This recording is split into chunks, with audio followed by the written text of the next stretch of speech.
Soyez les bienvenus. Ce matin, j'ai à cœur de parler d'un sujet qu'on a regardé le vendredi. On a effleuré le sujet et je vais revenir là-dessus. Si le Seigneur nous fait la grâce, j'aimerais qu'on le regarde vraiment tranquillement, ce sujet-là. Il y a beaucoup de choses à dire. Amen. Amen. Donc, je vous invite vraiment, je vais faire vraiment l'effort d'être très discipliné et je vous invite vraiment à me suivre très bien. Amen. Ce matin, je veux qu'on parle du royaume des cieux. Amen. Et je veux qu'on le regarde sous un angle qui va vraiment nous aider à avancer dans la foi. On peut en parler de plusieurs façons, de plusieurs manières. Et même, des fois, on peut en parler avec un angle théologique. Mais ça n'aide pas trop. Amen. Nous, on veut connaître comment ça vient nous chercher au quotidien. Amen. Comment ça vient bouger en nous. Et ça nous donne la soif de chercher Dieu. C'est sous ce angle-là que je veux qu'on le regarde. Amen. Le royaume des cieux, il y a beaucoup de choses à dire là-dessus. Des fois, on va parler du royaume des cieux, on va parler du royaume de Dieu. Mais pour l'instant, on ne va pas trop s'attarder sur la sémantique, sur les différences. Mais à mesure qu'on va avancer, les Écritures vont elles-mêmes nous amener tranquillement à faire la nuance des choses. Mais je pourrais, dans mes propos, interchanger en disant royaume des cieux ou royaume de Dieu. Mais au fur et à mesure que je vais, pas forcément aujourd'hui, mais dans les prochaines fois, quand on va rentrer plus loin dans le sujet, ça va nous donner une idée beaucoup plus claire et pour voir les nuances entre le royaume des cieux et le royaume de Dieu. Mais ce que vous devez retenir, dans le royaume là, il y a la notion du règne. Amen. Il y a la notion du règne. Ça, on doit garder ça à l'esprit. Donc quand on parle du royaume de Dieu, on parle du règne de Dieu. Si on a tout oublié, il faut que ça nous reste à l'esprit. Le règne de Dieu. Amen. Et pour ceux qui n'ont pas eu l'occasion de regarder ce sujet de façon très attentive, quand vous allez l'étudier prochainement à la maison, prenez des concordances bibliques, regardez plusieurs versets, vous allez vous en rendre compte, vous allez pouvoir vous en rendre compte que c'est le sujet qui est le plus important du Nouveau Testament. Peut-être que ça ne paraît pas, mais on va le regarder tantôt. Amen. Pourquoi je dis que c'est le plus important? Quand on regarde les quatre évangiles, ce qu'ils font, ils décrivent en fait la vie du Seigneur quand son ministère a commencé, depuis la naissance même, quand son ministère a commencé, ses prédications et tout ça, jusqu'à ce que le Seigneur soit enlevé. On prend Matthieu, on prend Marc, on prend Luc, on prend Jean. Quand on regarde les différents aspects on enlève les parties où le Seigneur faisait les miracles, tout ça, on regarde les enseignements du Seigneur. Et même les enseignements des prophètes, notamment du prophète, le seul prophète qu'on avait au temps du Seigneur, c'était Jean-Baptiste. Amen. Quand on commence à regarder ces enseignements-là, on voit qu'il était question du royaume des cieux. Amen. Et en général, ça prenait 4 directions. La première direction, c'est que quand on parle du royaume, le Seigneur a donné beaucoup d'enseignements sur le royaume en tant que tel, le royaume lui-même. Donc, vous allez vous en rendre compte, par exemple, dans Matthieu 13, il parle de paraboles, le royaume des cieux est semblable, le royaume des cieux est semblable. Donc, il a parlé d'abord du royaume. Mais une autre chose aussi qu'il a dite au sujet du royaume, je vais appeler ça le style de vie du royaume. Le style de vie du royaume, c'est la manière de se comporter dans le royaume. Amen. La manière de vivre dans le royaume.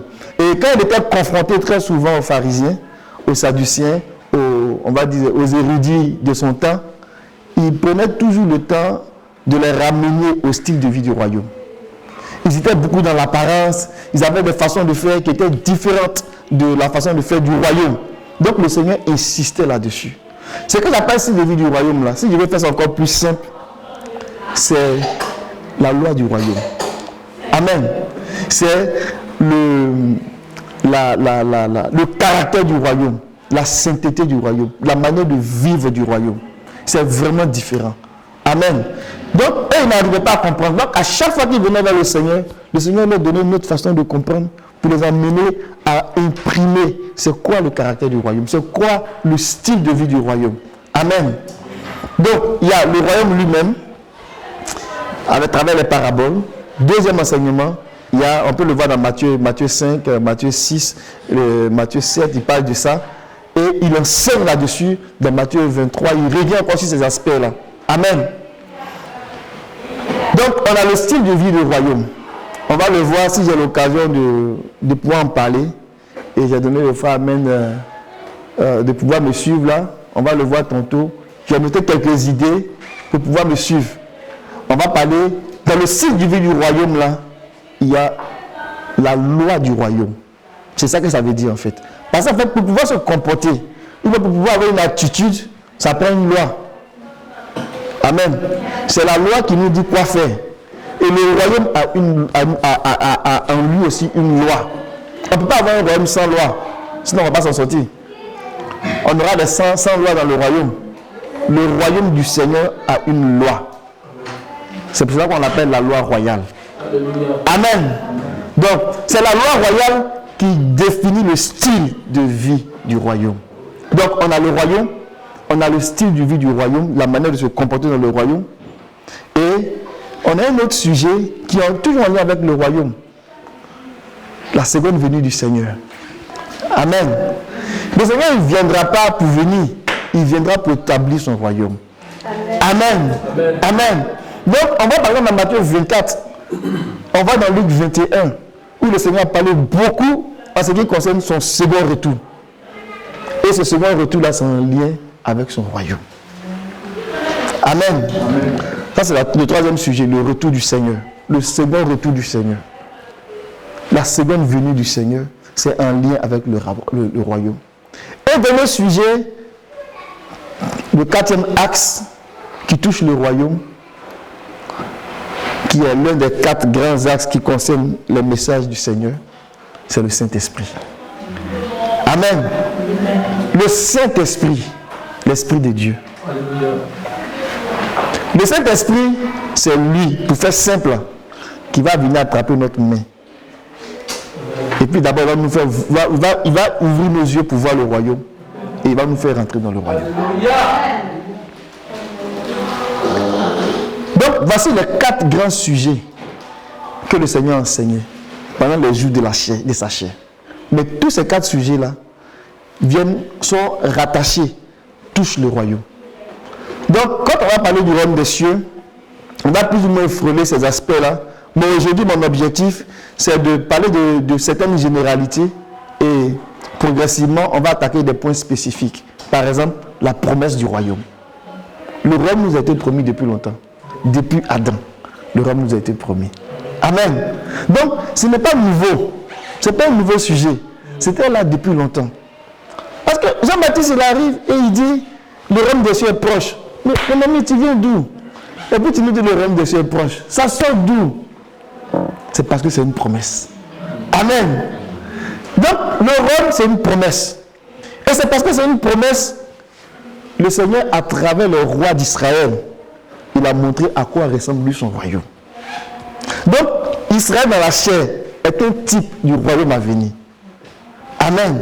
Amen. Donc, quand on lit l'Ancien Testament, puis on lit le roi David, Salomon, tout ça, il ne faut pas lire ça comme une histoire. Il faut aller chercher les mystères du royaume là-dedans. Amen. Amen. Parce que Dieu a caché comment le royaume fonctionne dans ces affaires-là.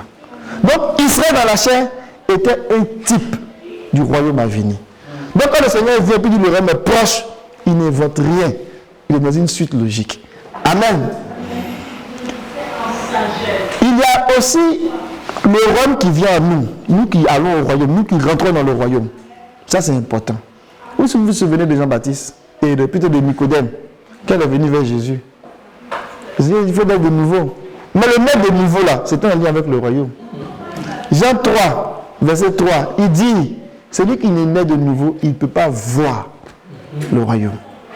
Au verset 5, il dit, celui qui n'est né d'eau et d'esprit, il ne peut pas entrer dans le royaume. Donc, il ne parlait pas des affaires, parce qu'il était genre en train de donner des trucs en parabole seulement. Il parlait d'une réalité.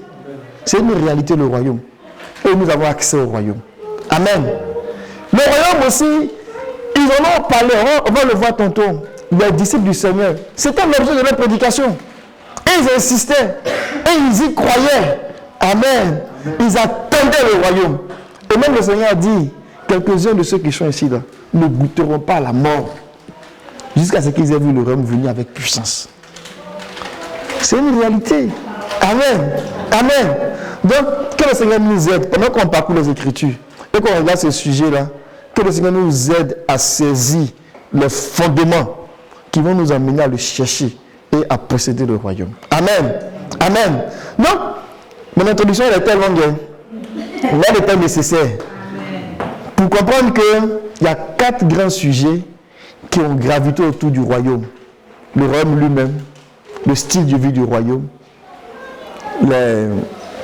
la seconde venue du Seigneur qui vient pour établir le royaume dans sa force. Parce que le royaume est déjà là, il va être établi dans sa force et dans sa puissance. Ça veut dire quoi? Quand lui va commencer à régner là, il n'y a pas d'autre royaume qui va régner autour. Donc le royaume des hommes là, ça va disparaître. Donc la seconde venue du Seigneur là, c'est pour venir régner. Amen. Et il nous a fait la promesse, on va régner avec lui. Mais ça sera possible qu'avec l'aide du Saint-Esprit. Amen. Maintenant, on va regarder les Écritures. On va regarder les Écritures pour établir ces points-là et aller un peu plus loin si le Seigneur le permet. Amen. Allons-y par exemple dans Malachie. J'ai fait un petit retour. Malachie, c'est le dernier livre de l'Ancien Testament. Mais entre Malachie et Matthieu, il y a eu comme une période silencieuse. Il y a eu vraiment un temps calme de plusieurs années, autour de environ 400 ans. Mais ça ne veut pas dire que entre Malachie et Matthieu, Dieu est resté comme ça. Non, Dieu n'est pas resté comme ça. Les Écritures ont gardé les gens. Amen. La Bible dit que la loi était le gardien pour nous conduire à la foi. Donc, la loi que les gens avaient là, les enfants d'Israël avaient là, ils avaient gardé ça de façon jalouse. Parce que c'est la loi qui les conduisait tranquillement à la foi. Qui les conduisait vers le Seigneur. Donc, pendant que c'était calme, ils espéraient en ce que les prophètes avaient dit. Et ce que les prophètes avaient dit, c'est qu'il naîtra un fils en Israël qui va venir continuer la royauté de David. Et ils espéraient en cela. C'était une grande attente. Et dans Malachie, qui ferme le livre de l'Ancien Testament, qui ferme l'alliance de l'Ancien Testament, on va dire en termes de livres, Malachie, ça dépend de ceux qui ont des versions. Normalement, il y a le chapitre 3 ici, à partir du verset 22. Il y a d'autres qui ont le chapitre 4. Je ne sais pas où ça se situe. Mais en lisant, peut-être vous allez pouvoir vous retrouver. Ceux qui ont le chapitre 4, il doit y avoir peut-être 6 versets, quelque chose comme ça, il n'y en a pas beaucoup. Malachie, chapitre 3, verset 22 à 24. Souvenez-vous de la loi de Moïse, mon serviteur. C'est à lui que j'ai donné à l'Oreb pour tout Israël des prescriptions et des règles. Je vous envoie Élie, le prophète, avant que n'arrive le jour du Seigneur, le grand et redoutable jour. Il ramènera le cœur des pères vers les fils et le cœur des fils vers leurs pères, de peur que je ne vienne mettre à mal le pays en le frappant d'anathème. Amen. Ce que Malachie dit ici, si on lit le verset 23, on l'a déjà vu ici le dimanche, il y a 2 semaines, le frère Saturnin nous parlait du mystère d'Élie, si j'ai bonne mémoire. Au verset 23, il dit, je vous envoie Élie le prophète, avant que n'arrive le jour du Seigneur, le grand et redoutable jour. Amen. Nous sommes dans l'Ancien Testament. Et la promesse est que Dieu dit, il nous envoie Élie. Mais Élie est déjà parti. Élie a été enlevé au temps des rois. Mais d'où vient que Dieu dit qu'il nous envoie Élie? Il y a eu beaucoup de spéculations autour. Est-ce que c'est Élie, comme il n'était pas mort, est-ce qu'il va revenir comme un revenant? Est-ce qu'il va apparaître subitement quelque part? On ne savait pas. Et il y a eu beaucoup de spéculations. Mais une chose était sûre, c'est que ce Élie-là, il devait dévancer, il devait précéder le Seigneur. Il devait préparer le chemin du Seigneur.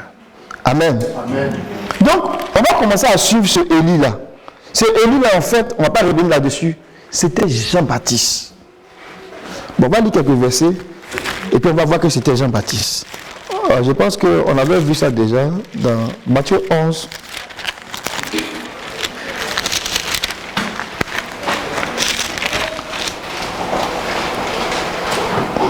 Verset 13 et verset 14. Car tous les prophètes et la loi ont parlé en prophète jusqu'à Jean. Amen. Et Jean ici, c'est Jean le Baptiste, ou Jean-Baptiste. Donc tous les prophètes et la loi, ils ont prophétisé, ils ont annoncé des choses jusqu'à Jean. Et voici ce qu'il dit ici, au verset 14. Il dit, et si vous voulez l'admettre, l'Élie qui devait venir, c'est lui. Ça, c'est de la bouche du Seigneur. Il dit, si vous voulez l'admettre, l'Élie dont parle Malachie, là, c'est Jean-Baptiste. Amen. Amen. Ce n'est pas un revenant. Mais Jean-Baptiste est venu avec l'esprit et le ministère d'Élie pour préparer la venue du Seigneur. Amen. C'est très important de garder ça à l'esprit. Et Jean-Baptiste, il arrive. Qu'est-ce qu'il fait? Allons-y dans Matthieu. Si tu peux venir dans ici, là, je suis en train d'établir pourquoi est-ce que je dis que c'est le principal sujet de la nouvelle alliance. Amen. Donc, je dis qu'il y avait 4 enseignements qui guidaient ça. Je suis en train de l'établir avant d'aller plus loin. Donc là, je suis dans mon premier point. Principal sujet de la nouvelle alliance. Donc, avant d'entrer dans la nouvelle alliance, là, la porte d'entrée, là, c'est Jean-Baptiste. Amen. Amen. Et Jean-Baptiste, Malachie a parlé de lui. Mais Malachie, c'est lui qui ferme l'ancienne alliance. Amen. Et Jean-Baptiste, il arrive, qu'est-ce qu'il fait? Matthieu 3, verset 2. Commençons à partir du verset 1 jusqu'au verset 2. Je vais demander au frère Amen de prêter sa voix. Matthieu 3, Matthieu du verset 1 à 2. En ce temps-là, parut Jean-Baptiste prêchant dans le désert de Judée. Il disait, répentez-vous car le royaume des cieux est proche. Amen. C'est le message de Jean-Baptiste. Jean-Baptiste arrive, il dit, répentez-vous car le royaume des cieux est proche. Il parle de quoi? De quel royaume parle-t-il? C'est la question qui nous est posée. Amen. Il parle d'un royaume, pas de quel royaume? Rome était là, Rome avait son royaume. Ils étaient bien installés. Est-ce qu'il parle d'un autre royaume qui va venir cohabiter avec Rome? Est-ce qu'il parle d'un royaume qui va trouver une autre terre pour s'installer? Il parle de quoi? Et ce n'était pas clair dans la tête des gens. Mais une chose est sûre, c'est qu'il dit le royaume des cieux est proche. Le royaume de Dieu est proche. Amen. Israël était perçu comme le royaume de Dieu. Donc pour certains, quand on dit le royaume de Dieu est proche, ils s'attendaient vraiment à ce qu'il y ait un royaume physique. Mais jusqu'à présent, ça ne m'apparaissait pas si clair que ça. Donc nous, on va continuer notre route tranquillement avec les différentes interventions des apôtres et puis du Seigneur pour voir un peu progressivement ça ressemble à quoi ce royaume-là. Amen. Donc Jean-Baptiste introduit la nouvelle alliance pour ne pas dire qu'il termine l'ancien et qu'il fait la passation de service pour introduire le Seigneur. Il commence à dire répentez-vous parce que le royaume des cieux est proche. Amen. Allons-y dans Matthieu 4. Matthieu 4, le verset 17.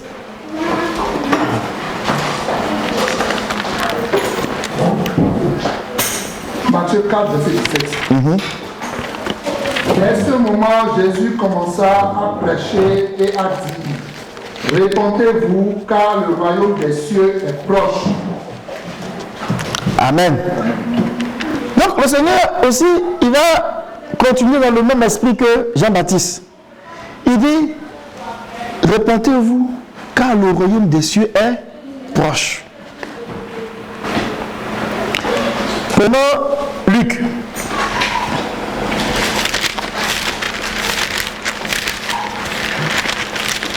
On va lire le Luc 8, verset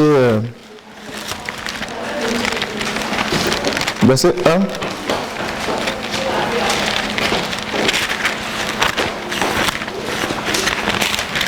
Ensuite, Jésus allait de ville en ville et de village en village, prêchant et annonçant la bonne nouvelle du royaume de Dieu.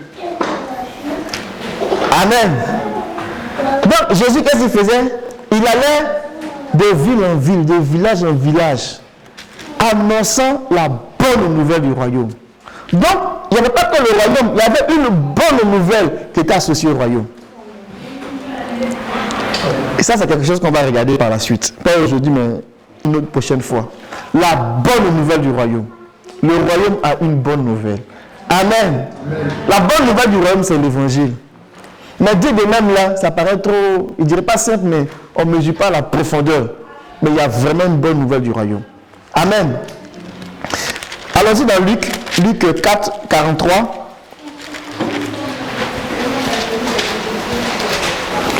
C'est le même verset, en fait, qui est semblable. Mais là, le Seigneur va donner une précision. Il va donner une précision là-dessus. Mais il leur dit, il faut aussi que j'annonce aux autres villes la bonne nouvelle du royaume de Dieu, car c'est pour cela que j'ai été envoyé. Alléluia.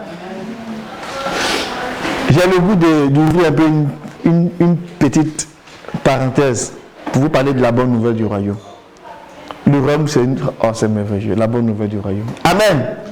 Allons-y dans Jean 3. Alléluia. Alléluia. Dieu est bon.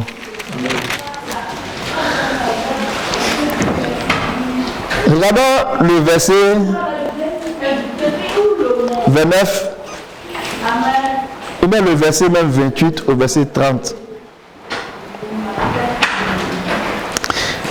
Ce qui est intéressant ici, c'est que c'est Jean-Baptiste même qui est là, qui parle. C'est Jean-Baptiste qui rend témoignage. Ça, c'est vraiment intéressant de le noter.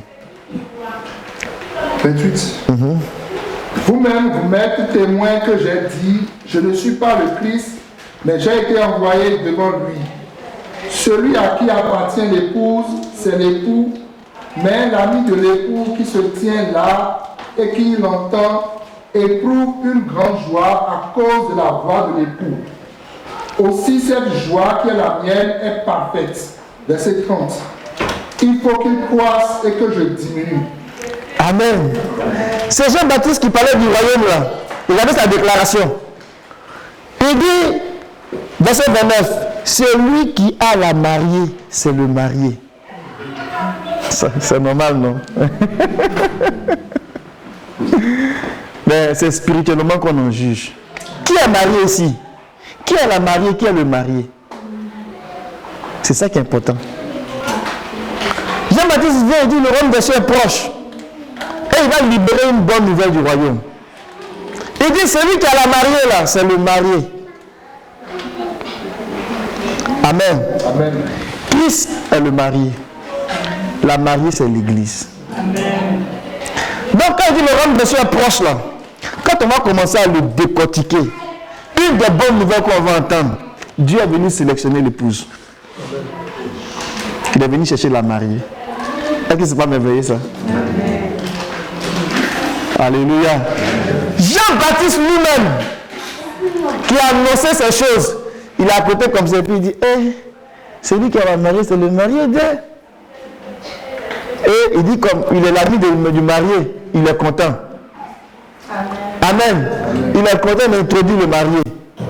Parce qu'il voit que le marié est déterminé pour venir chercher la mariée. La mariée, c'est l'église. Ça, c'est la bonne nouvelle du royaume. Amen.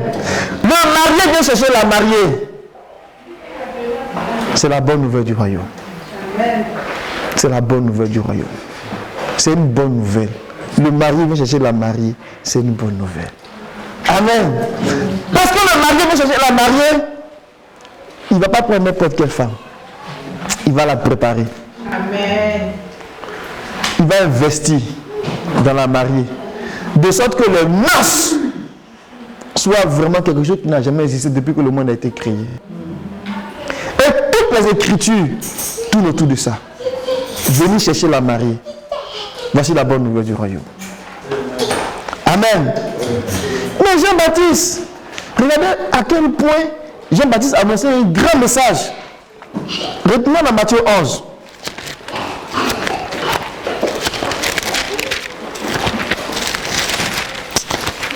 Que le nom du Seigneur soit béni.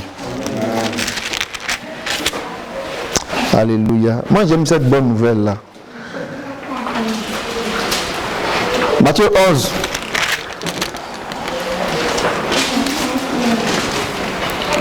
Verset 11. Jean-Baptiste qui est venu annoncer ce grand royaume là, regardez ce que le Seigneur dit de lui. Amen, je vous le dis, parmi ceux qui sont nés de femmes, il n'est pas levé de plus grand que Jean le baptiseur. Cependant, le plus petit dans le royaume des cieux est plus grand que lui. Wow. Amen. Amen. Le royaume des cieux, c'est une personne. Mais qui va devenir un corps de personne. Amen. Le royaume des cieux, là, ce n'est pas un lieu physique. Non, c'est un règne. C'est un règne, mais c'est le règne de Dieu. Mais le règne de Dieu comment? Le règne de Dieu dans un corps. Et le Seigneur Jésus, il a pris un corps et Dieu a régné dans ce corps-là. Amen. Amen. Et parce que Dieu a régné dans ce corps qui est la tête, le reste du corps là, Dieu veut régner là-dedans. Alléluia. C'est l'église. Donc le règne de ce corps-là, c'est ça qu'on appelle le royaume de Dieu. Le plus petit qui appartient à ce corps, il est plus grand que Jean-Baptiste. Et c'est ce corps-là qu'on appelle la Marie aussi. C'est pour cela que la tête et le corps font un. Et c'est ça qu'on appelle Christ. Alléluia. Amen. Alléluia. Amen. Mes amis, la bonne nouvelle là, du royaume là, il faut qu'on la saisisse. Amen. Amen. Jean-Baptiste lui-même, qui a eu la grâce d'introduire le Seigneur, il était à côté. Et le Seigneur dit, le plus petit dans le royaume des cieux est plus grand que Jean-Baptiste. Soyons heureux. Parce que de tous ceux qui sont nés de femmes, avant Jean-Baptiste et après Jean-Baptiste, ceux qui sont nés de femmes, il n'y a pas quelqu'un qui est plus grand que Jean-Baptiste. On n'a pas dit que c'est à partir de Jean-Baptiste. Non, ça veut dire que quand Jean-Baptiste est né là, ceux qui sont nés de femmes, avant et après, Jean-Baptiste est plus grand que eux. Mais le plus petit dans le royaume des cieux, il est plus grand que Jean-Baptiste. Ça veut dire le plus petit du royaume des cieux là, il n'est pas seulement né de femmes. Il a quelque chose d'autre. Il est né d'en haut.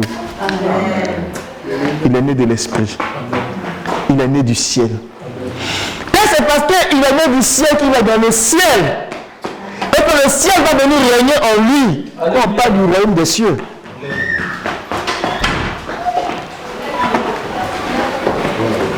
On va lire peut-être 2 ou 3 versets pour attacher ça.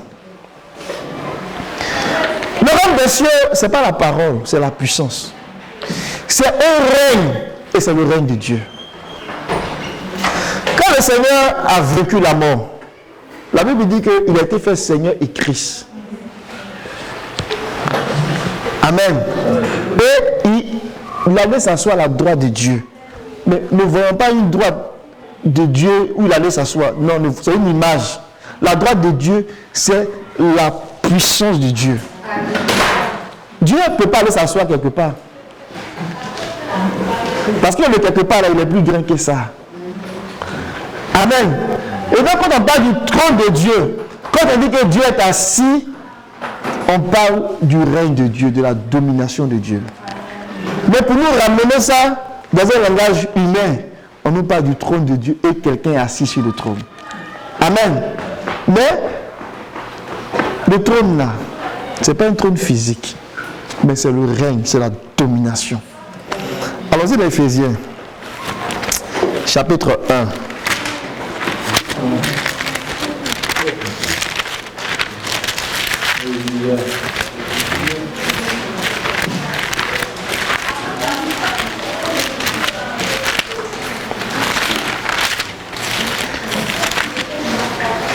L'apôtre Paul, il dit quelque chose de très intéressant. Disons le verset 20 jusqu'au verset 23. Je peux lire s'il te plaît? Il l'a déployé en Christ en le ressuscitant des morts et en le faisant asseoir à sa droite dans les lieux célestes, au-dessus de toute domination, de toute autorité, de toute puissance, de toute dignité et de tout nom qui se peut nommer, non seulement dans le siècle présent, mais encore dans le siècle à venir. Verset 22. Il a tout mis sous ses pieds et il a donné pour chef suprême à l'Église qui est son corps, la plénitude de celui qui remplit tout en tous. Amen. Amen. Le ciel, ce n'est pas le ciel que nos yeux physiques voient là. Le ciel, ici, c'est la domination. Amen. La domination. Quand on dit que, regardez le verset 20, il a mis en œuvre dans le Christ en le révélant d'entre les morts, en le faisant asseoir à sa droite dans les lieux célestes. Il va expliquer maintenant ça veut dire quoi. Être assis dans les lieux célestes là, ça veut dire être au-dessus de toute principauté, de toute autorité, de toute puissance, y compris la mort, de toute seigneurie, de toute royauté, de tout ce qui peut avoir un nom. C'est ça, être assis dans les cieux. Amen. Amen. Donc, c'est de là-bas qu'il règne sur tout. Et rien ne peut s'opposer à ce règne-là. Verset 22. D'abord, le dernier bout du verset 21. Il règne sur le monde présent et il règne sur le monde à venir. Donc, le règne, le ciel là, c'est le règne de Dieu, c'est la domination de Dieu. Ça, c'est vraiment important. Domination sur tout ce qui peut avoir un monde, sur le diable, sur tout, même sur la mort. Il règne sur tout. C'est là être assis dans les lieux célestes. Il dit, il a mis tout sous ses pieds, verset 22. Il a mis tout sous ses pieds. Il a mis tout sous ses pieds. Il domine tout. Tout sous ses pieds. Mais le travail n'est pas encore fini. Le Seigneur a vaincu la mort. Amen. Le Seigneur a vaincu la mort. Mais le travail qu'il est en train de faire, le travail que le Seigneur est en train de faire maintenant, là, le reste du corps qui est l'église, là, doit vaincre la mort. Mais le Seigneur a déjà vaincu la mort. La tête a déjà vaincu. Amen. Et maintenant, l'église est dans le processus de vaincre la mort. Et quand ça sera fait, puis que c'est le dernier ennemi, c'est la dernière puissance, c'est la dernière domination. Quand ça sera fait, le fait de dire que Christ est assis et il a vaincu là, ça sera une réalité pour l'église aussi. Mais aujourd'hui, c'est une réalité, mais qui n'est pas encore arrivée dans son accomplissement. C'est pour cela que l'apôtre Paul, il dit, regardez, le verset 6 du chapitre 2, il dit, il nous a réveillés ensemble et a fait asseoir ensemble dans les lieux célestes en Jésus-Christ. Nous sommes assis dans les lieux célestes en Jésus-Christ. Quand bien même nous sommes sur la terre. Ce que ça veut dire là, ça veut dire, petit troupeau, le Père a jugé bon de vous donner le royaume. Amen. Ça veut dire, petit troupeau, le Père vous a donné la domination sur tout. C'est la raison pour laquelle il dit ce que l'Église va lier, le ciel va lier ça. Ce que l'Église va délier, le ciel va délier. Amen. Amen. Amen. Donc, quand on parle du royaume des cieux, on parle du règne de Dieu. On parle du règne des cieux sur la terre. Que ton règne vienne. C'est ça. Seigneur, apprends-nous à prier. Il dit, que ton nom soit sanctifié, que ton règne vienne. Que le règne de Dieu vienne. Que nous dominons sur tout. C'est ça la volonté de Dieu. Amen. Amen. Donc le règne des cieux, c'est vraiment quelque chose de capital. C'est la chose la plus importante. Donc Jean-Baptiste a parlé de ça. Jésus lui-même a parlé de ça. Et il a envoyé ses disciples pour parler de ça. Allons-y dans Matthieu. Je poursuis tranquillement le fait d'établir la démonstration que c'est le sujet le plus important. C'est vraiment le sujet le plus important. Que le nom du Seigneur soit béni. Amen. Dans Matthieu chapitre 10, quand il envoie ses disciples,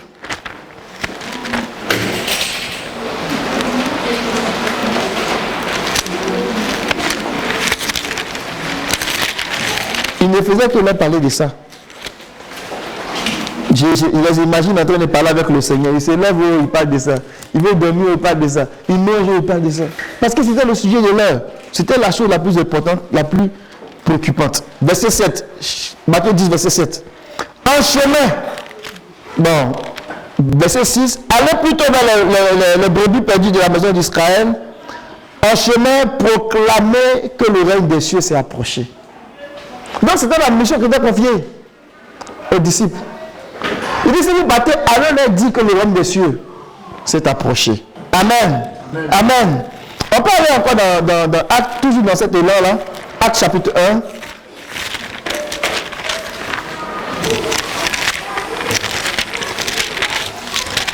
1. Actes chapitre 1. Regardez le verset 3.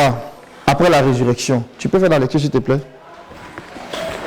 Après qu'il eut souffert, il leur apparut vivant et leur en donna plusieurs preuves, se montrant à eux pendant 40 jours et parlant des choses qui concernent le royaume de Dieu. Amen. Après la résurrection, il y avait encore quelques temps avec eux. Pendant 40 jours après la résurrection, il leur a parlé des choses concernant le royaume. Parce que c'était la chose la plus importante. Amen. Il fallait que le règne de Dieu vienne. Il fallait que Dieu se manifeste dans un corps. Il fallait que Dieu s'exprime dans un corps. Et ce corps, c'est l'église qu'il a choisi, c'est l'épouse. Amen. Amen. Il y a beaucoup d'analogies qu'on peut faire.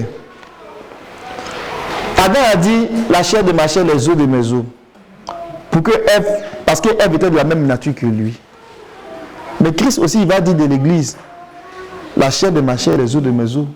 Pour que la nature divine que lui, il a, l'église, est ça. Que le nom du Seigneur soit béni. Amen. Donc, on voit encore, par exemple, plus loin dans Actes, chapitre 8, le frère Philippe, quand il allait évangéliser en Samarie, il a fait la même chose. Verset 12.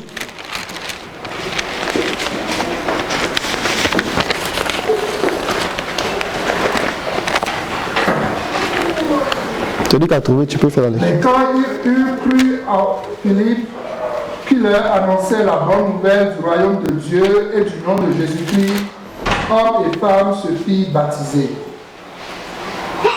Amen. Donc, il a encore annoncé le royaume des cieux. Parce que c'était le cœur du message. On peut encore le voir avec Paul dans Actes, chapitre 19, à Éphèse, versets 8 à 9.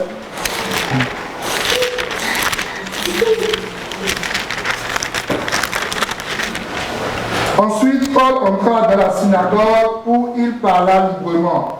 Pendant 3 mois, il discourut sur les choses qui concernent le royaume de Dieu, s'efforçant de persuader ceux qui l'écoutaient. Mais, comme quelques-uns restaient endurcis et incrédules, décriant devant la multitude la voix du Seigneur, il se retira d'eux, sépara les disciples et enseigna chaque jour dans l'école d'un nommé Tyrannus. Amen.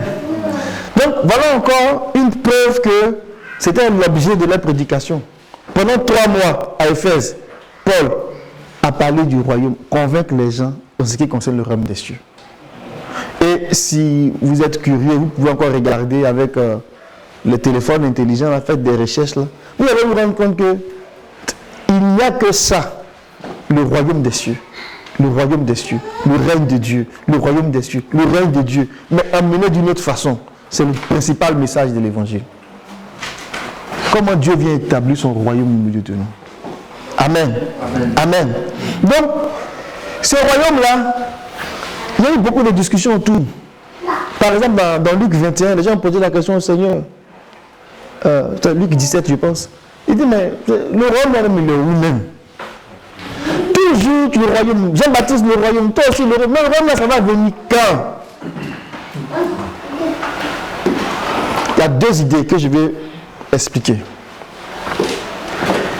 Il n'est pas vrai, ou bien il n'est pas totalement vrai de penser que le royaume était purement physique. Qu'est-ce que je vais dire?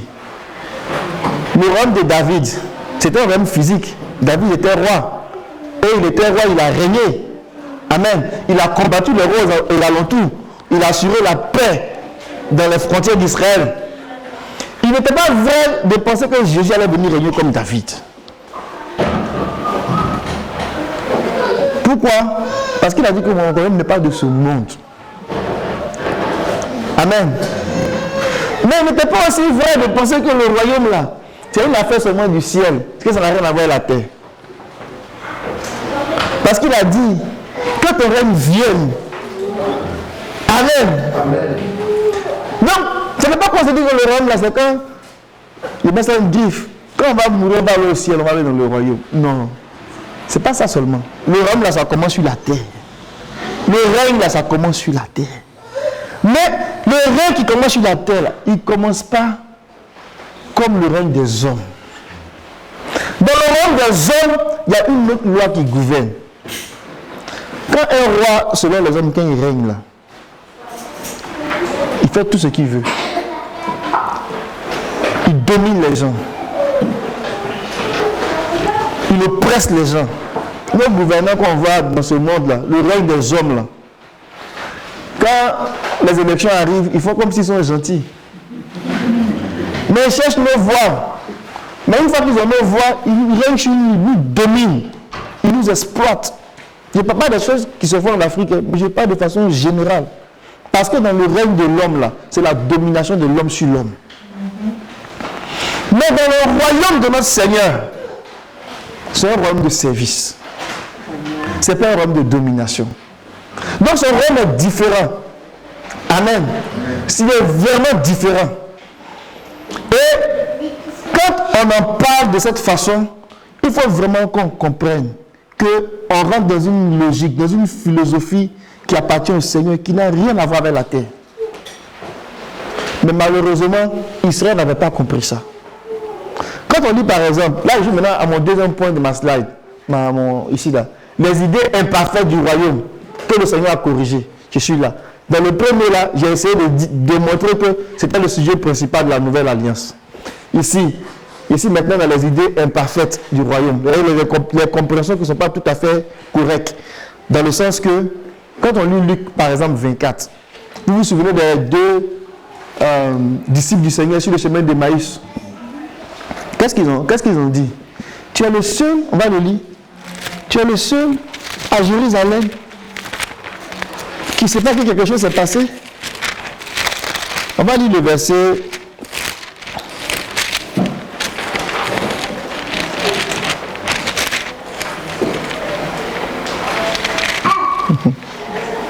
Alléluia. Même les disciples, même dans ce temps-là, c'était encore flou pour eux. Sinon, Pierre n'avait pas se promener avec des épées. Parce qu'ils pensaient qu'il allait régner avec le Seigneur. Et même lui, on dit, mais dis-nous vraiment, le règne, ça va venir quand?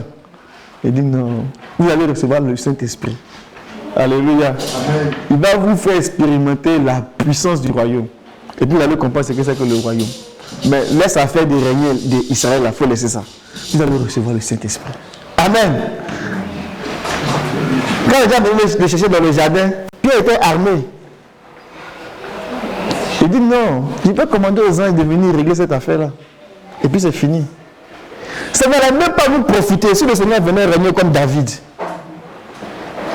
Parce qu'il va régner comme roi, et puis en quoi nous, ça va venir nous toucher? On va le servir, on va faire, puis ça ne va pas nous toucher. Ça ne va pas bénéficier à un plus grand homme. Ce n'est pas de ce règne-là que Dieu veut. Dieu veut que quand lui règne là, tous ceux qui lui appartiennent règnent avec lui. C'est pour cela qu'il vient dans une autre perspective. Amen. Et regardons dans Luc 24, déjà à partir du verset, on va choisir des versets. Ça sera trop long. Prenons le verset 21.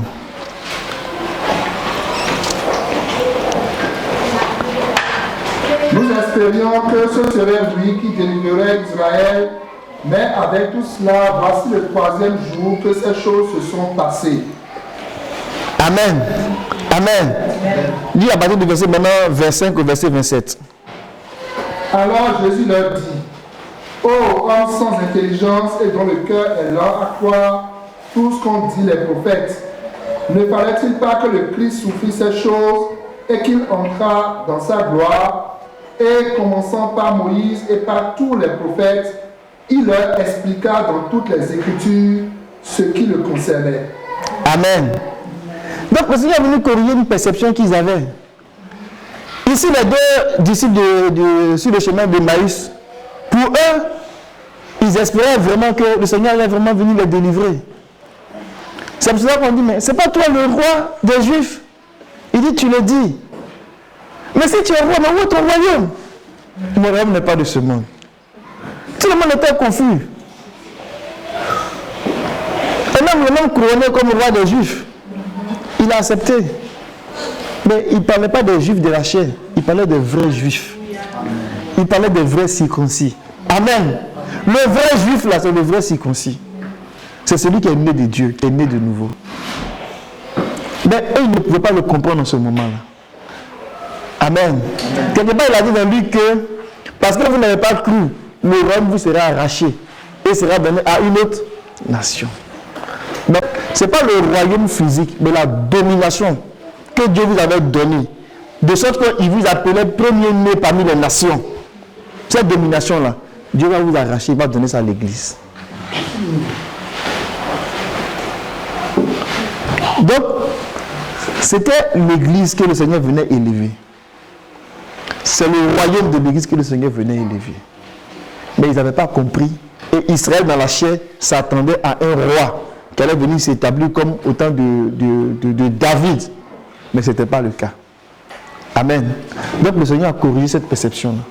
Mais ça ne veut pas dire qu'il n'y aura pas un royaume qui va venir s'établir. Le Seigneur va venir établir un royaume. Amen.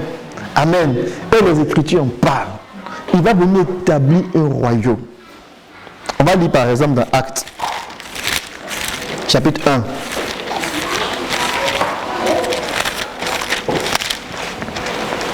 Verset 7. Verset 6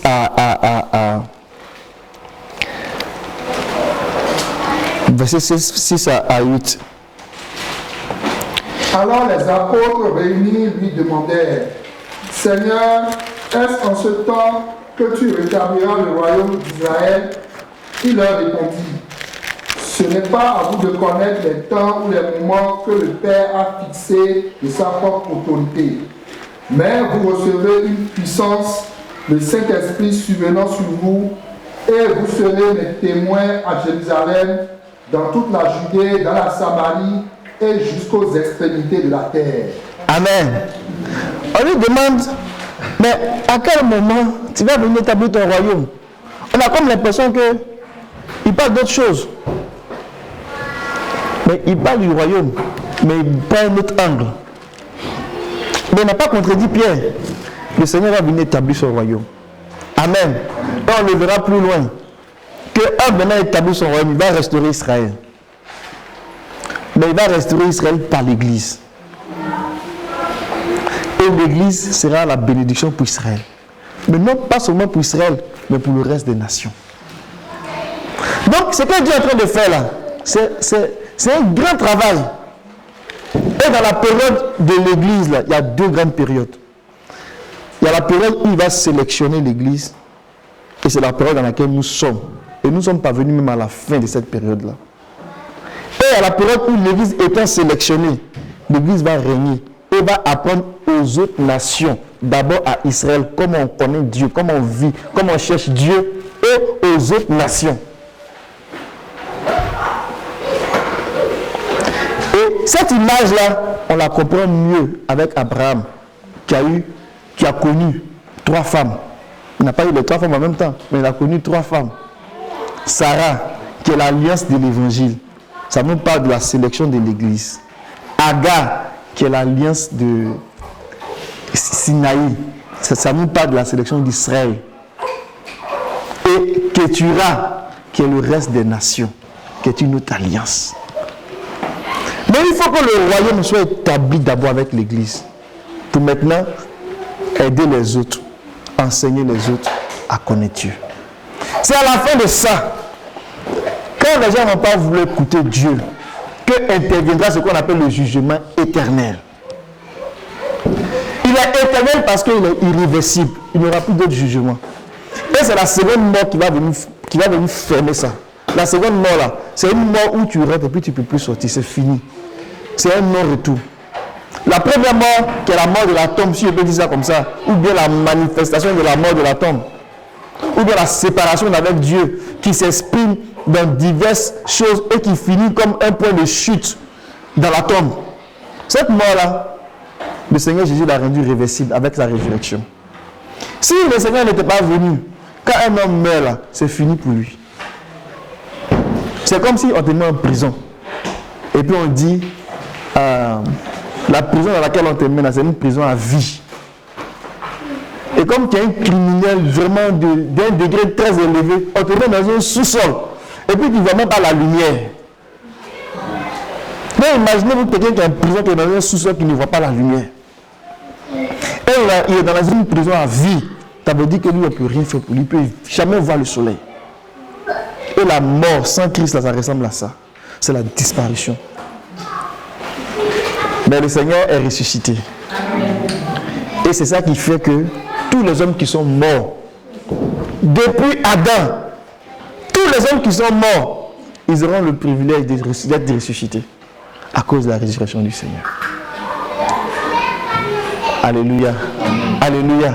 Mais ce travail que Dieu va faire là, il va le faire avec l'Église. Il va le faire avec le règne de Dieu. Que le Seigneur nous aide. Amen. Il y a un point sur lequel je vais attirer votre attention. Par rapport aux idées préconçues, ou du moins aux idées imparfaites du règne. Mais concernant l'Église aujourd'hui qui a dévié. On dit dans 1 Corinthiens 4.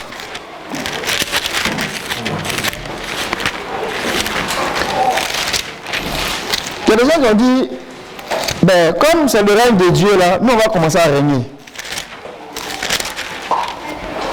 Et puis on va commencer à régner sérieusement. Hein.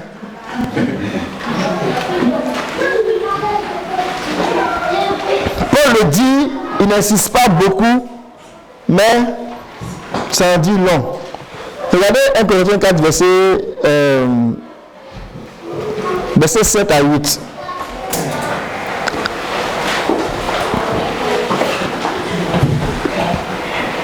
J'ai bientôt fini. Hein. C'est un sujet qui est tellement long et puis il y a beaucoup à dire. Mais je voulais seulement donner quelques éléments. Amen. Donc soyez patients. Verset 7 à 8. Aujourd'hui, la Seigneur l'intérieur, c'est une introduction. On va aller tout doucement, tranquillement. On a le temps. Dieu est fidèle. Amen. En effet, qui est-ce qui te distingue? Qu'as-tu que tu n'aies reçu? Et si tu l'as reçu, pourquoi fais-tu le fier comme si tu ne l'avais pas reçu? Déjà vous êtes rassasiés. Déjà vous êtes riches. Et vous avez commencé à régner sans nous. Si seulement vous régnez vraiment, alors nous aussi, nous régnerons avec vous. Amen.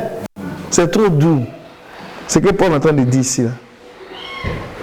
Il parle d'une catégorie de personnes qui pensent qu'ils sont arrivés. C'est comme s'ils sont déjà dans le règne. Et Paul dit, non, vous allez commencer à régner sans nous. C'est pas ce que le Seigneur a dit, on doit régner ensemble. Non, je veux que vous régniez. Parce que si vous régnez, je vais régner avec vous. Mais j'espère que vous régnez de la bonne façon. Parce que le règne n'est pas encore venu. Donc le règne dans lequel vous êtes, ce n'est pas le bon règne. C'est ça que Paul est en train de dire ici. Et il y a des gens aujourd'hui qui ont commencé à régner. L'église est devenue pour eux une affaire de règne. Chacun fait son petit royaume. Et ils sont des présidents, directeurs des églises. Ils gèrent les églises comme les entreprises. Ils ont leur conseil d'administration. Ils ont des ouvriers, des gens qui les placent. Ils ont des systèmes d'offrandes pour faire circuler les offrandes. Ils gèrent les biens de l'église comme si c'était leurs propres affaires. Et ils se rendent même de dire, ah, si moi, je n'ai pas un jet privé, c'est que je ne suis pas encore vraiment arrivé. C'est que mon ministère n'a pas encore bien pris. Ou bien, il faut que moi j'ai une voiture de telle marque, de telle... Tu parles de quoi? Du règne de Dieu ou bien du règne humain? Et quand on regarde bien, ça ressemble au monde. Mais nous faut croire qu'il règne selon Dieu. Ce n'est pas de ce règne-là qu'il est question. C'est pour cela que quand on voit ces gens-là, on est prêt à leur fermer la bouche avec les Écritures. Amen. Pour dire, mon ami, ce que tu veux faire là, il faut le faire promptement. Mais tu n'es pas dans le règne du Seigneur. C'est un autre esprit qui t'a né. Et ils s'en vantent. Pour eux, c'est une affaire de la plus grande église au monde. Sans même chercher la qualité des messages ou bien le cœur des gens. S'ils sont capables de dire, ah, on a atteint les 150 000 églises dans le monde, pour eux là, ils sont arrivés. Ça, c'est le monde. Ce n'est pas l'évangile. L'évangile, la préoccupation de Dieu, là, que le cœur vienne à Dieu. Amen. Que les âmes viennent à Dieu. Ce n'est pas la bataille des chiffres. Ce n'est pas la grandeur des temples. Quand tu arrives là, tout est joli, tapis rouge. Vous allez où avec ça? Ce n'est pas de ce règne-là qu'on parle. Dieu veut régner en nous. Amen. Amen. Mais pourquoi c'est comme ça? Parce que le diable est au courant. Il connaît le programme de Dieu. Il sait qu'on vient chercher l'épouse. Donc, pour brouiller les pistes, il est en train de faire naître une autre épouse. Donc, ils ont la même Bible que nous. Ils ont même souvent le même message. Ils vont même pas la langue. Ils font tout est pareil. Mais c'est dans les fruits qu'on voit la différence. Qui cherche Dieu, qui ne cherche pas Dieu. Et c'est là que le Seigneur nous interpelle. Que le règne là, ce n'est pas encore arrivé. Et même s'il était arrivé, il ne peut pas ressembler au règne du monde. Que Dieu nous aide. Amen. Amen. Le règne des cieux, ce n'est pas ce règne-là. Il y a beaucoup à dire là-dessus, mais c'est une petite parenthèse pour nous faire comprendre que ce n'est pas ça. Et il y a des hommes de Dieu qui ont développé même le concept, le kingdom now, qui veut dire le royaume des cieux maintenant. Ceux-là, qui sont toujours habillés, bien sapés. Bon, peut-être que je me suis trompé, il y a peut-être une veste, je vais dire peut-être une chemise simple. Ils sont bien habillés, ils brillent. Quand tu vois les chaussures, tu vois les voitures, ils disent que le royaume de Dieu est déjà arrivé. Et ils doivent régner. Pourtant, ce sont les offrandes des gens qui peuvent régner. On ne peut pas comprendre ça. Il y a un problème. Ce sont les dîmes des gens qui prennent pour régner. Non, il y a un problème. Et je vais ouvrir une parenthèse là pour parler rapidement et brièvement de la loi du royaume. Et puis, je vais peut-être m'arrêter là-dessus. Et puis, la prochaine fois, quand Dieu va faire grâce, on va continuer sur le royaume en puissance, le règne en puissance. En quoi ça consiste? Amen. Amen. La loi du royaume, là, il y a une chose qui demandait, mais s'il y a un royaume, c'est qu'il y a une loi dans le royaume. Effectivement, il y a une loi dans le royaume. On va lire Jacques 2.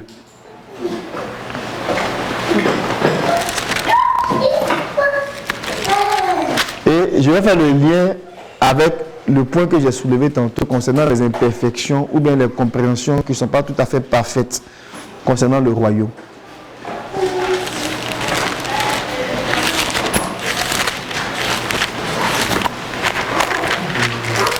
Que le Seigneur nous aide. Jacques 2, verset 8. Si vous accomplissez la loi royale selon l'Écriture, tu aimeras ton prochain comme toi-même, vous faites bien.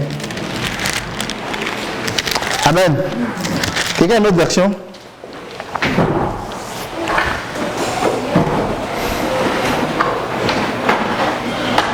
Quelqu'un a une autre version? C'est la même chose?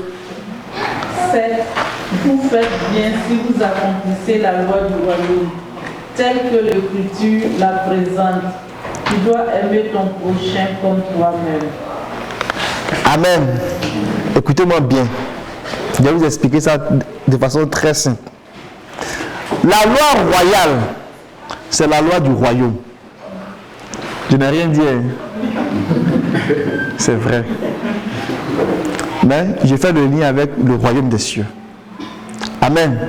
L'Église est dans le royaume des cieux. L'Église est même le royaume des cieux. Et l'Église est gouvernée par une loi. Et la loi qui gouverne l'Église, là, c'est la loi qu'on appelle la loi royale. La loi royale, c'est la loi de l'amour. Amen. La loi royale, c'est la loi de la liberté. Pas du libertinage, de la liberté. La loi royale, c'est la loi de l'esprit. Amen. Regardez le verset 25 du chapitre 1.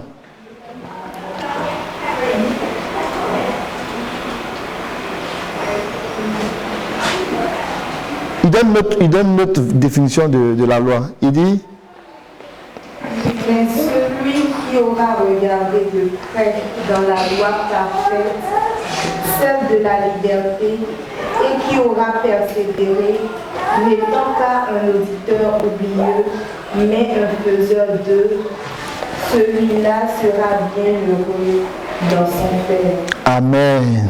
C'est lui qui a plongé les yeux dans la loi royale, dans la loi parfaite, dans la loi de la liberté.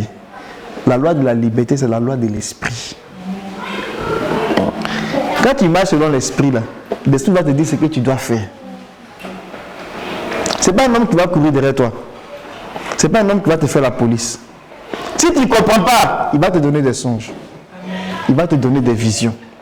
Si tu ne comprends pas, il va diriger les situations de la vie pour que tu n'aies qu'un seul chemin à prendre. Quand tu veux écouter. Il va continuer de te garder puis de te diriger.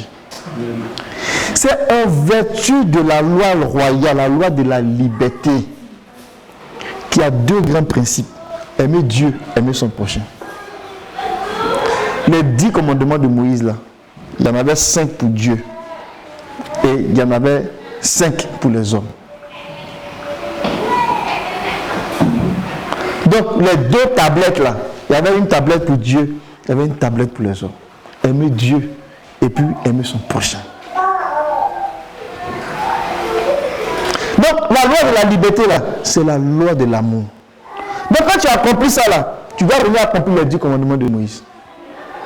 Quand tu vas aimer Dieu, tu vas sanctifier son nom. Tu vas sanctifier son nom.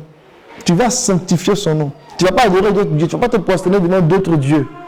Quand tu vas aimer ton prochain, tu ne vas pas chercher sa femme. Tu ne vas pas convoiter ses biens. Vous comprenez? Donc, les 10 commandements de Moïse, là, c'est comme le résumé de tout ce que Dieu a donné à Moïse en termes de loi. Mais quand on donne dans le Nouveau Testament, ces 2 commandements-là, ces 10 commandements sont groupés en 2 commandements. Donc, de 10, on passe à 2. Mais ça, parce que c'est 2, que c'est pas beaucoup.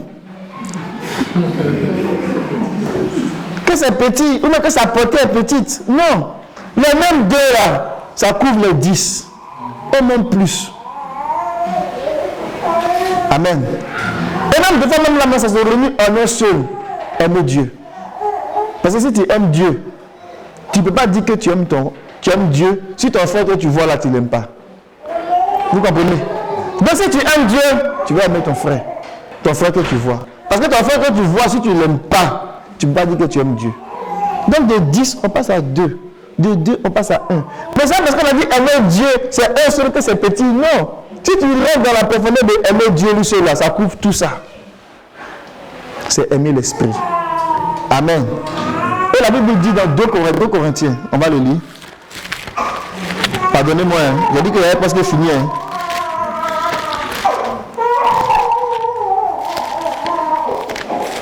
Même Sarah me rappelle à l'autre. Et Rebecca. Amen. 2 Corinthiens chapitre 3, le verset 17, il dit: oh, le Seigneur c'est l'Esprit. Et là où est l'Esprit du Seigneur, là est là. C'est pour ça que nous disons que la loi de la liberté, la loi royale, c'est la loi de l'Esprit. Amen. Et quand on commence à marcher selon la loi de l'Esprit là, on n'a pas obligé, on n'a pas de contrainte de dire que si tu n'as pas payé dîme, Dieu va te poursuivre. Et puis parce que tu as volé Dieu, tu auras tout la malheur de la terre. Non. Dieu n'est pas comme ça. Même dans l'Ancien Testament même. Pour construire le tabernacle, il a dit à Moïse: je vais recevoir les dons de ceux qui vont donner d'un cœur volontaire. Au temps de Salomon, même pour construire le temple, au temps de David, quand David a fait les préparatifs, il a dit: je vais recevoir les dons pour construire le temple là, des gens qui ont un cœur volontaire. La loi de la liberté là, c'est en vertu de ça qu'on vit aujourd'hui. Vous me comprenez? Suivez-moi très bien. Ça c'est très important. C'est le fondement même de tout ce qui est offrande, dîme. C'est le fondement qui est là. C'est parce qu'il y a une loi qu'on appelle la loi de la liberté qu'on est libre de donner ce qu'on veut. Et comme on a résolu de donner. Amen. Mais il y a des principes. Dieu dit que si tu mesures petit, on va te mesurer petit. Si tu mesures grand, on va te mesurer grand. Amen. Amen. Il dit que si tu sèmes, lui il va t'aider. Il va te donner les bonnes graines. Les graines de qualité. De sorte que le moment quand tu seras en train de s'aimer là, ça sera des choses qui vont te rapporter beaucoup. Et il y a des gens qui vont prendre la même graine, la même quantité, plutôt. Ils vont s'aimer. Ils vont avoir peu. Mais toi, parce que le Seigneur t'a donné une graine de qualité, quand tu vas s'aimer, tu vas avoir beaucoup. Amen. Mais seulement ce que le Seigneur veut, il veut des gens qui donnent comme leur cœur a résolu de donner. C'est la loi de la liberté. Donc, si quelqu'un nous dit que tu dois faire une offrande d'alliance, une offrande de bénédiction, une offrande de sacrifice, et puis commence à citer les montants. Si tu veux que tes affaires marchent, tu dois faire une offrande de tel dollar. Si tu veux vraiment réussir à l'école, tu dois faire une offrande de tel dollar. Si tu veux avoir un enfant, tu dois faire une offrande de tel dollar. Si tu veux avoir un ministère puissant, tu dois faire une offrande de tel dollar. Ce sont des bêtises. C'est vrai, mais vraiment des bêtises. C'est la loi de la liberté. Si tu veux donner pour Dieu que tu l'aimes, il faut donner. Si tu ne veux pas donner aussi, il faut laisser. Mais le Seigneur dit que lui reçoit les offrandes d'un cœur volontaire. Amen. Amen. Amen. Si les affaires de Dieu te préoccupent, il faut faire comme David. David dit que le feu, le zèle de la maison de Dieu, là, ça brûle dans son cœur. Donc quand c'est les affaires de Dieu, là, il dit: je me donne d'abord moi-même. Et puis après je donne mes biens propres. Amen. Amen. C'est vrai qu'on ne fait pas passer souvent les offrandes. On ne fait pas passer les offrandes ici. Des paniers pour faire les offrandes. Ça, c'est pas important. C'est important. Parce qu'il faut louer la bâtisse, il faut faire des affaires. Si tu ne fais pas, quelqu'un d'autre doit faire. Ça, c'est pas être sûr de ça. Mais on n'a pas besoin de ton argent. Si en fait, tu donnes quelque chose dans le panier, c'est d'abord ton cœur. Amen. Il faut donner ton cœur dans le panier. C'est ton cœur qu'on met dans le panier. Une fois que ton cœur est dans le panier, les autres vont suivre. Est-ce que vous croyez ça? Quelqu'un qui donne son cœur à Dieu, il peut donner sa voiture aussi au Seigneur. peut donner son temps au service du Seigneur. Parce que son cœur est dans le Seigneur.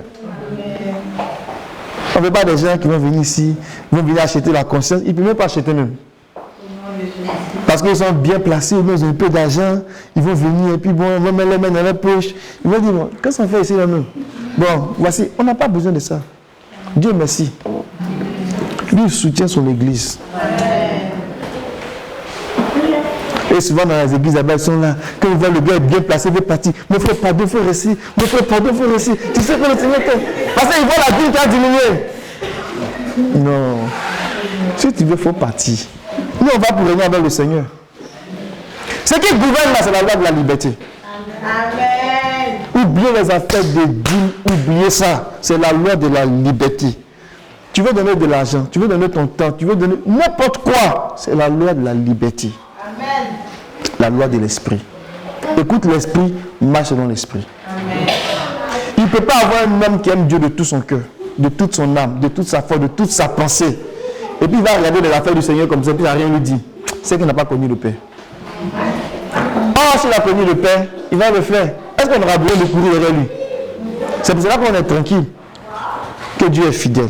Amen. Je vais m'arrêter là pour aujourd'hui. Je n'ai pas atteint mon objectif aujourd'hui, mais j'ai atteint mon temps. Et je sais que Dieu est fidèle. La prochaine fois, on parlera un peu plus du royaume, dans la puissance, dans sa force. Et puis on va développer d'autres aspects. Parce qu'il faut qu'on règne. Amen. Il faut qu'on règne. Il faut qu'on règne. Le règne des cieux, ce n'est pas le manger et le boire. C'est quoi? C'est la justice. Amen. C'est la justice, la paix et la joie. La justice là, quand on se tient dedans là, c'est une grande âme pour régner. La Bible dit dans Psaume 37 qu'il imposera la justice comme la lumière. Amen. Et la droiture comme le soleil. Est-ce que vous voyez ce que je viens de dire là? Il va imposer sa justice comme la lumière et sa droiture comme le soleil. En fait, Dieu veut qu'on soit revêtu du soleil. Alléluia. Ça nous donne la puissance. Ça nous ouvre des portes. C'est pour ça que la femme d'Apocalypse 12 là, elle dit qu'elle était revêtue de soleil. Elle était revêtue de quoi? Du soleil. Amen. Amen. C'est ça qui faisait qu'elle pouvait se tenir devant le dragon. Mais elle était dans le ciel. Que le Seigneur nous aide. Amen. Je vais m'arrêter là pour aujourd'hui. Et on va prier le Seigneur.